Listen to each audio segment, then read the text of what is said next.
Hello everyone, कैसे हैं आप लोग। मैं उम्मीद करता हूँ कि आप लोग अच्छे होंगे और स्वस्थ होंगे। जैसे कि आज हम आप लोग के साथ इसलिए आए हुए हैं कि आज हम जब क्लास ले रहे थे तो उस दौरान एक ऐसी चीज़ें हमको सुनने को मिली। एक लड़की अपनी कहानी कुछ इस तरह से बयां की हमारे पास, हमको बहुत अजीब लगा यार। वो बताना ये चाहती थी, ओपनली तो कोई बताता नहीं, लेकिन उसका मतलब यही था कि वो लड़की जब बताई हमको ये चीज़ें तो हमको बहुत खराब लगा। क्या था ना कि हम बार बार लड़कियों को सजेस्ट करते रहते हैं कि कभी भी ज़िंदगी में ना आप का मान लो अभी आप किसी के साथ रिलेशनशिप में, अगर आप रिलेशनशिप में हो और अगर इससे पहले आपका किसी के साथ रिलेशन रहा हो तो कभी गलती से भी ना और प्रेजेंट में जो आपका रिलेशनशिप चल रहा है उसको कभी पास्ट के बारे में गलती से भी मत बताना, कभी मत बताना। क्योंकि अगर ये चीज़ें अगर आप बताओगे तो मैं आपको गारंटी के साथ कहते हैं, दावा के साथ कहते हैं कि जिस प्रकार मैंने आज सुना, वो जिंदगी भर आपको वो ताना मारेंगे। अगर गलती से वो आपसे शादी भी कर लिया तो क्या करेगा, आपसे हमेशा ताना मारेगा। तो हम आप लोग से रिक्वेस्ट करते हैं कि जो भी भाई या बहन जो भी वीडियो देख रहे हैं वो कृपया अपने पर्सनल लाइफ को किसी के साथ शेयर मत करें। हम प्यार करते हैं इसका मतलब ये थोड़ी ढोल बजा के सबको बता देंगे हम उससे प्यार करते हैं, इससे करते हैं। नहीं यार, वैसा करोगे सिर्फ आपके अगल बगल वाले सिर्फ उसका फायदा उठाएंगे। और मैं लड़कियों से खास करके रिक्वेस्ट करता हूँ कि खास करके ये सब के चक्कर में उसको पढ़ना नहीं चाहिए। अगर गलती से उस लव के चक्कर में आ गई हैं तो मैं उनसे एक रिक्वेस्ट जरूर करूँगा कि जो लड़कियाँ होती हैं ना वो बहुत दिल की साफ होती हैं, तो ऐसा साफ रहो, अच्छी बात है, लेकिन वो कभी भी अपने पार्टनर के साथ वो अपने पास्ट की बातें मत बताया करो। वरना क्या होगा, प्यार के लिए तो तुमको एक्सेप्ट कर लेगा कुछ समय के लिए, लेकिन जब शादी का बात आएगा ना तो वो लड़का तुमसे कभी शादी नहीं करेगा। जब शादी का वक्त आएगा तो तुमको कचड़े के ढेर में फेंक करके दूसरे किसी लड़के से शादी कर लेगा।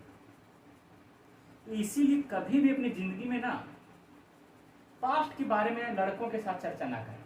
रिक्वेस्ट करते हैं हम आप लोगों से, ये गलत काम मत करो। रिलेशनशिप में रहना गलत बात नहीं, लेकिन वो प्रेजेंट में जो आपका हस्बैंड होने वाला उसके साथ ये चीज़ें नहीं बताना, तो ये बहुत बुरा चीज़ होता है। क्योंकि इतिहास गवाह इस चीज़ का, कोई भी व्यक्ति एक किताब को अगर जिंदगी में एक बार पढ़ लेता है तो दोबारा उस बुक को कभी नहीं पढ़ता है। इसका तात्पर्य आप लोग समझ रहे हो हम क्या कहने चाहते हैं, कि कोई भी इंसान अगर एक बुक को लाइफ में एक बार पढ़ लेता है तो दोबारा उस बुक को पढ़ना नहीं चाहता, नहीं पढ़ता है। तो इस बात को ध्यान रखिएगा। मैं आप लोग को इसलिए बता रहा हूँ क्योंकि जब ये चीज़ें मैंने सुना तो बहुत खराब लगा। जाहिर सी बात है कि हमारा जो भारत है एक पितृ सत्तात्मक सोच रही है, भारत एक पितृ सत्तात्मक सोच वाली देश रही है, तो कहीं ना कहीं ये चीज़ें अभी भी हम लोगों में ये सोच कहीं ना कहीं है और इसे खत्म होने में एक सदी लगेगी। और इसमें ना ही वो पुरुषों की गलती है ना ही महिलाओं की। जो हमारे जेनेटिक्स, जो हमारे जीन्स के द्वारा आया उसी को हम कैसे डिलीट कर सकते हैं। कोई भी जीन में परिवर्तन तभी होता है, कम से कम जीन परिवर्तन होने के लिए 3 पीढ़ी की जरूरत होती है। यानी जैसे कि अगर हमारे अंदर जो जेनेटिक चेंज होगा तो चेंज तभी होगा जैसे हमारा जेनेटिक्स तभी चेंज होगा जैसे मेरे दादाजी, पापा और हम। अब जो हमारा संतान होगा उसमें हो सकता है जेनेटिक्स गुण चेंज होंगे, तो कम से कम 3 पीढ़ी के बाद जीन में परिवर्तन आता है। तो कहीं न कहीं अभी तो ये चीज चेंज होने में टाइम लगेगा ना, तब तक इस चीज़ को खुलासा ना करें। जिंदगी में अगर खुशी से रहना है, खुशी के साथ जीवन बिताना है, तो कभी भी लाइफ में अपने पास्ट के बारे में, प्रेजेंट में चर्चा मत कीजिएगा, खास करके अपने हस्बैंड के पास, आने होने वाले अपने हस्बैंड के पास। देखो ये दुनिया बहुत जालिम है। लोग कहते हैं ना कि जातिवाद ये है, वो है, शूद्र है, वैश्य है, लेकिन एक चीज ध्यान रखना, जो ब्राह्मण भी होते हैं ना वो शूद्र से गले मिला लेते हैं सिर्फ हवस के कारण। तो यहाँ जातिवादी उसका काम नहीं करता है। जब किसी के साथ उसका रिलेशनशिप बनाना होता तो ये काम नहीं आता उसका, वो डायरेक्ट किसी के साथ में जीव मिला लेते हैं। लेकिन जब शादी ब्याह का बात आएगा, तुम ब्राह्मण हो, हम क्षत्रिय हैं, वो वैश्य है, ये है, वो है, 1000 प्रकार की चीज़ें। लेकिन जब रिलेशनशिप की बातें रहती तो कोई नहीं देखता कि तुम क्षत्रिय हो, कि शूद्र हो, कि वैश्य हो, कि दलित हो, होठ से होठ मिला लेते हैं। वहाँ उसकी जाति वो प्रभावित नहीं होती है। कभी न कभी इस जाति प्रथा से ना बहुत घृणा भी आती है। खैर छोड़िए, हमारे एक चाहने से अगर हमारे साथ आप लोग कहते हैं कि अगर गांधी जी अकेले असहयोग आंदोलन, किसी भी प्रकार का आंदोलन अगर नहीं छेड़ रहे थे तो आज इतना बड़ा भारत को आज़ादी में नहीं मिली। लेकिन शुरुआत तो किसी को करनी पड़ेगी, आवाज़ तो उठानी पड़ेगी किसी को।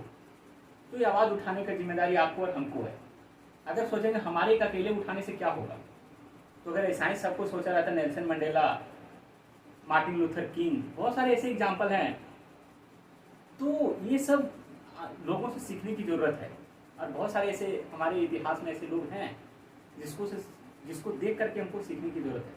ये कहावत कहा गया ना, चाणक्य की एक नीति है, चाणक्य बहुत अच्छा एक नीति है कि जिंदगी में दूसरी की गलती से अपने आप को सुधार दो, क्योंकि अपने पे अगर अप्लाई करोगे ना तो जिंदगी बहुत कम पड़ जाएगी। समझ में रहे हो ना?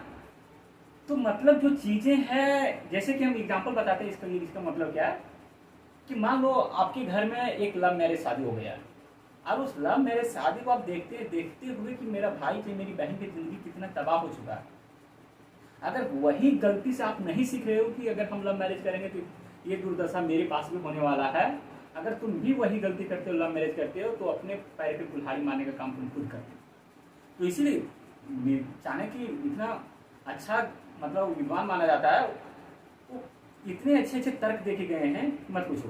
तो कभी कभी इतिहास के पन्ने को उल्टा के पढ़ लिया कीजिए, बहुत कुछ सीखने को मिलता है। कहते हैं ना कि जीवन में जीने के लिए, प्रेजेंट को जीने के लिए पास्ट को जानना बहुत जरूरी होता है, और जब तक पास्ट को नहीं जानोगे प्रेजेंट को जीने का मजा ही नहीं है। इसीलिए पास्ट को जानो और प्रेजेंट में जियो। पास्ट को जानो लेकिन पास्ट को अपनाओ मत जिंदगी, क्योंकि अगर पास्ट को अपनाएंगे तो सती प्रथा, क्या सती प्रथा कभी अपना पाएंगे? हम नहीं अपना पाएंगे। बहुत सारी ऐसी चीज़ें हैं जिसको, हाँ, जो रिलेवेंट है उसको अपनाएंगे, जो रिलेवेंट नहीं है उसको हम नहीं अपनाएंगे, क्योंकि मोनेटाइजेशन का युग है ना। जैसे जो चीज़ें हमें अच्छी लगती है उस चीज़ों को हम लोग अपनाएंगे जिससे हमें प्रॉफिट हो। तो मैं या इस मुद्दे का कहने मतलब सिर्फ हमारा एक ही तर्क था कि खास करके मैं उन लड़कियों से आग्रह करता हूँ कि प्लीज़ आप लोग बी केयरफुल रहें हमेशा अपने लाइफ को लेकर। माँ बाप आप लोग को पढ़ने के लिए भेजता है तो पढ़ाई कीजिए, नाम रोशन कीजिए, गांव का नाम, देश का, जिला का, जो भी आप जहाँ से बिलोंग करते हैं, अपने मम्मी पापा का, वो अच्छा रहेगा आपके लिए। ये जो 2-4 दिन की ज़िंदगी है ना, वो बहुत गलत होती है। अगर आपको समझाने वाला कोई अगर समझाता है तो लगता है कि फिल्म की बातें बता रहा है ना। तो ये कहीं ना कहीं आपको ये चीज़ें समझने की ज़रूरत है। तो मैं उम्मीद करता हूँ कि हमारी बातें आप तक पहुँच रही है और इस बात को अमल में ज़रूर लाइएगा। धन्यवाद। मिलते हैं नेक्स्ट। Thank you.